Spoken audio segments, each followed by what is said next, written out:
ala sayyidina Muhammad wa ala alihi Wasallam. Sebelumnya saya mohon maaf ya Bu ya, ada kata-kata yang kurang berkenan. Jadi kan tadi udah dibahas ya tentang najis ainiyah dan hukmiyah.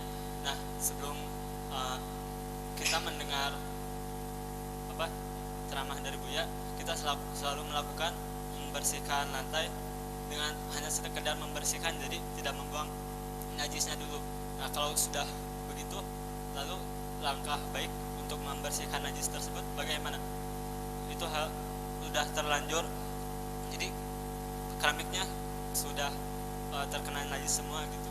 Terus jadi langkah sekarang bagaimana cara untuk membersihkannya? Terus bagaimana juga cara membersihkan, mohon maaf ya, air kencing. Biasa kan bayi umur 3 tahun atau 5 tahun suka tidur di kasur terus ngompol gitu, jadi cara membersihkannya bagaimana? Terima kasih. Assalamualaikum warahmatullahi wabarakatuh. Assalamualaikum. Untuk membersihkan najis, pertama gini ya, bumi Allah itu semuanya suci pada dasarnya, tidak akan berubah menjadi najis kecuali yakin kita melihat terkena najis. Contoh, kalau Anda beli rumah baru,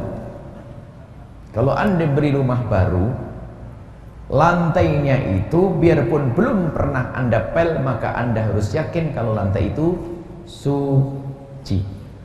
Jelas? Atau Anda pergi ke tempat baru, nggak usah banyak tanya, ada kencingnya enggak? Itu suruh nyentil saja itu mulutnya yang tanya-tanya begitu. Kalau Anda masuk semua rumah baru, nggak usah tanya, ini najis nggak usah tanya. Kalau tanya itu kurang ajar. Sebab bumi Allah pada dasarnya apa? Suci. Anda pergi kemana saja, sudah ngelihat lantai bersih, nggak ada bentuk najisnya, Anda anggap suci. Kecuali Anda kemarin lihat ada orang berdiri kencing di situ, atau rumah Anda sendiri yang Anda tahu anak Anda pinter kalau kencingnya muter-muter. Nah, kalau memang begitu berarti dan belum disucikan berarti najis. Jelas? Supaya Anda tidak ragu kalau masuk rumahnya orang jangan nggak suci. Itu ngerepotin diri sendiri. Itu orang yang was-was itu. So hebat tapi nggak hebat itu. Masuk rumah orang sudah khusnudzon orang insyaallah ya mensucikan semuanya. Baik, pertanyaannya, jika ternyata rumah saya itu pernah ada anak kencing satu, setelah itu kami belum mengerti, saya pel semuanya, bagaimana? Ya najis semuanya. Terus bagaimana? Ya Anda yakini najis lalu Anda berhati-hati, atau harus Anda sucikan. Najis ya najis, berarti semuanya terkena najis. Selagi kaki Anda kering, kena lantai kering, nggak apa-apa kan? Cuman di saat kaki Anda basah menyentuh lantai yang najis, jadi najis. Cuman kalau ingin mensucikan, ya sucikanlah. Sucikan rumah sehingga Anda mau sholat di mana saja mudah, agar Anda tidak was-was. Pastilah dalam hidup pasti membersihkan rumah kapan jelang hari raya dan sebagainya. Sempurnakan cara mensucikannya. Baik karena najisnya najis hukmiyah kan, biarpun Anda pel kemana-mana kan sudah hukmiyah, nggak ada bentuk najisnya kan. Sudah, yang penting Anda guyur merata, selesai. Setelah itu akan suci, lantai rumah Anda akan suci. Setelah suci Anda aman, sujud, duduk apa sholat di depan tiang sana tiang sini, dan kami himbau rumah semuanya suci. Dan jangan lagi kena was-was pakai sandal tebal, kelompenan sandalnya, kepleset, jatuh lagi nanti. Ya, jadikan rumah Anda suci. Ke rumahnya saja, saya masuk rumahnya satu orang bingung, rumahnya sendiri, ajib.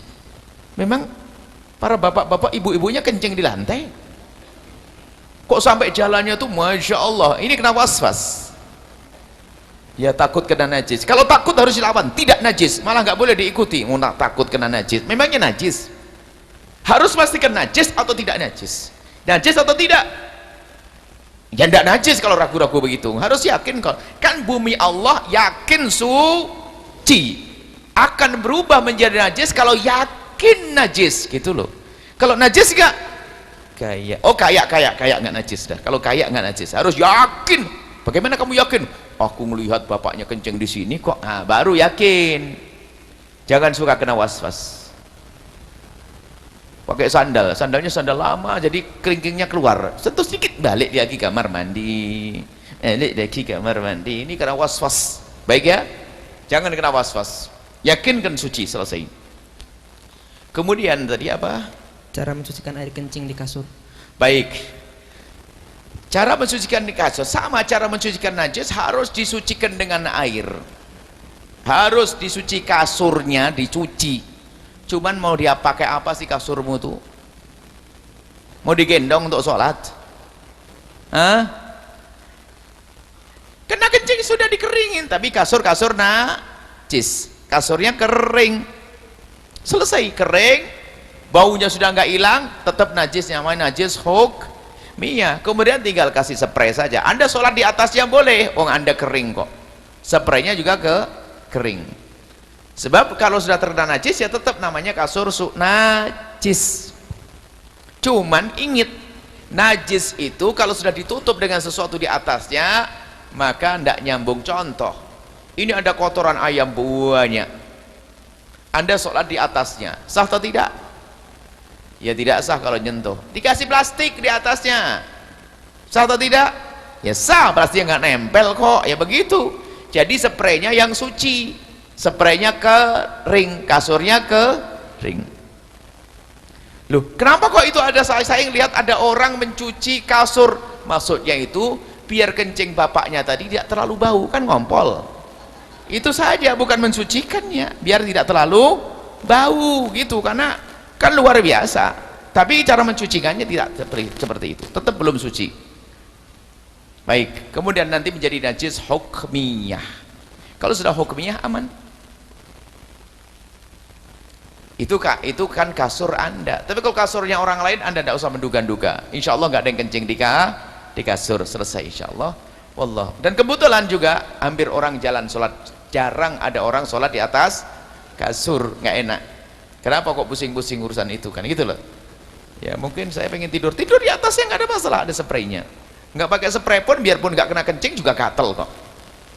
Harus pakai spray, selesai. Spraynya yang suci, selesai. Wallah alam bismillah.